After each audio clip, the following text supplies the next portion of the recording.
हमारे channel VH knowledge यानी virtual history knowledge में आपका स्वागत है। ये तो आप सब जानते हैं कि बड़ी बड़ी लड़ाइयों में आपने वफादार जानवरों की, पशु पक्षियों की कहानियां तो बहुत सुनी होंगी। अब बात करते हैं एक ऐसे कुत्ते की जिसने रण क्षेत्र में 28 मुगलों को मार गिराया था। इतिहास के पन्नों में भारत के वीर योद्धाओं के साथ ही साथ उनके घोड़ों का भी वर्णन किया गया है। उन्होंने अपने स्वामियों के साथ युद्ध के दौरान कंधे से कंधा मिलाकर योगदान दिया और वीरगति को प्राप्त हुए। इन घोड़ों ने उस वक्त अपनी बहादुरी दिखाई जब उनके स्वामी को दुश्मनों ने चारों तरफ से घेर लिया था।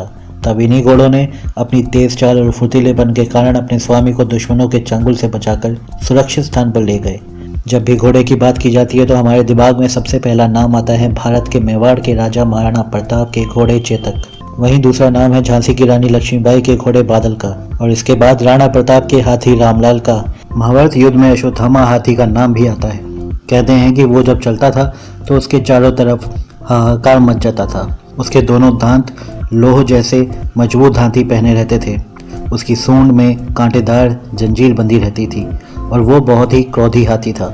ये सब पशु युद्ध के मैदान में अपने स्वामी के लिए वीर गति को प्राप्त हुए थे। वैसे तो आपने इन दोनों का नाम कई लोगों के मुंह से सुना होगा, लेकिन क्या आपने कभी ऐसे किसी वफादार कुत्ते के बारे में सुना है जिसने औरंगजेब की सेना के छक्के छुड़ा दिए थे, जिसने 28 सैनिकों को मौत के घाट उतार दिया था?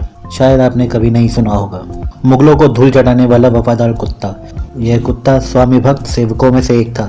वो अपने मालिक के लिए जान दे भी सकता था और ले भी सकता था। उनके मालिक भी अपने कुत्ते को उतना ही चाहते थे।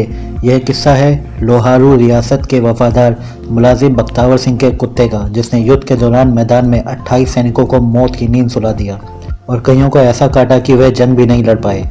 यह बात है 16वीं सदी की, जब भारत में मुगलों का साम्राज्य था और उस समय मुगल शासक औरंगजेब भारत पर कब्जा किए था। औरंगजेब ने राजस्थान और हरियाणा की सभी रियासतों पर कब्जा कर लिया था, लेकिन अभी भी लोहारू रियासत बची थी, जो थी ठाकुर मदन सिंह की। वैसे तो लोहारू रियासत में 15वीं सदी में शेखावत राजपूतों का राज था और शेखावटी का हिस्सा होता था। लोहारू किले, जिसे पहले लोहारगढ़ का किला कहा जाता था, उसका निर्माण 1570 में ठाकुर अर्जुन सिंह ने करवाया था। लेकिन लोहारू रियासत के अंतर्गत 52 गांव आते थे। इसे बावनी रियासत भी कहा जाता था। साल 1670-71 के बीच औरंगजेब ने जब उस पर कब्जा करने की ठानी, इस समय वहां के राजा थे ठाकुर मदन सिंह और उनके दो बेटे थे महासिंह और नौराबादी। लेकिन ठाकुर मदन सिंह का एक वफादार मुलाजिम भी था जिसका नाम था बख्तावर सिंह, जिसके पास एक कुत्ता था जिसकी कद काठी किसी कटड़े जैसी थी और बाल बड़े बड़े थे। वह ठाकुर मदन सिंह और बख्तावर सिंह का साथ एक पल के लिए भी नहीं छोड़ता था। सन 1671 में लोहारू रियासत सबसे धनी था। मुगल शासक औरंगजेब इस धनी रियासत में राजस्व वसूल करना चाहता था। इस इच्छा से उसने ठाकुर के पास प्रस्ताव भेजा कि वह राजस्व का कुछ प्रतिशत उन्हें भी दे, ताकि वह उनकी रियासत की सुरक्षा कर सके। लेकिन ठाकुर स्वाभिमानी था, उसे किसी की भी गुलामी स्वीकार करना बिल्कुल पसंद नहीं था। उन्होंने औरंगजेब के प्रस्ताव को ठुकरा दिया और मुगल शासक को पत्र भिजवाया कि वह अपनी और अपने राज्य की सुरक्षा करने की ताकत रखते हैं। इस जवाब से नाराज होकर बादशाह औरंगजेब ने हिसार गवर्नर अल्फू खान को लोहारू पर हमला करने के आदेश दिए। अल्फू खान ने बिना किसी देरी के किले पर आक्रमण बोल दिया। जब गुप्तचरों के द्वारा राजा को पता चला, तब तक मुगलों की सेना किले में प्रवेश कर चुकी थी। ठाकुर ने सेना को तत्काल जंग के लिए तैयार किया। उन्होंने अपने दोनों बेटों और अपने वफादार बख्तावर को युद्ध के लिए भेजा। बख्तावर के साथ उसका वफादार कुत्ता भी था। उन्हें लगा कि ठाकुर इतना कमजोर है कि उसने युद्ध के मैदान में एक कुत्ते को भेज दिया। ठाकुर सेना और मुगल सेना के बीच युद्ध की शुरुआत हुई। लड़ाई में ठाकुर मदन सिंह के दोनों बेटे शहीद हो गए, लेकिन बख्तावर पूरी बहादुरी से मैदान में डटे रहे। उनके साथ उनका वफादार कुत्ता भी युद्ध भूमि में ही डटा रहा।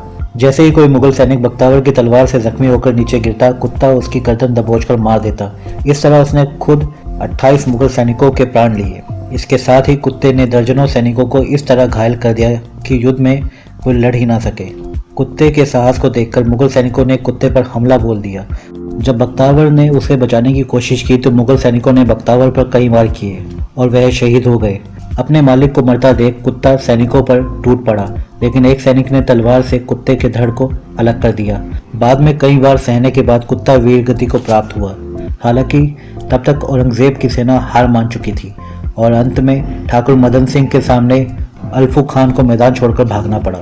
उनके वफादार कुत्ते की बहादुरी को याद रखने के लिए उस जगह समाधि और गुंबद का निर्माण कराया। इस तरह मुगलों को मुंह तोड़ जवाब देने वाला वफादार कुत्ता तो अभी तक अज्ञात ही रहा है, लेकिन इसे इतिहास के पन्नों में बख्तावर सिंह के वफादार कुत्ते के रूप में भी याद किया जाता है। इस कुत्ते की वफादारी और वीरगाथा को सुनकर हम सभी को गर्व महसूस होता है। तो आपको कैसा लगा हमारा आज का वीडियो, हमें कमेंट करके ज़रूर बताएं।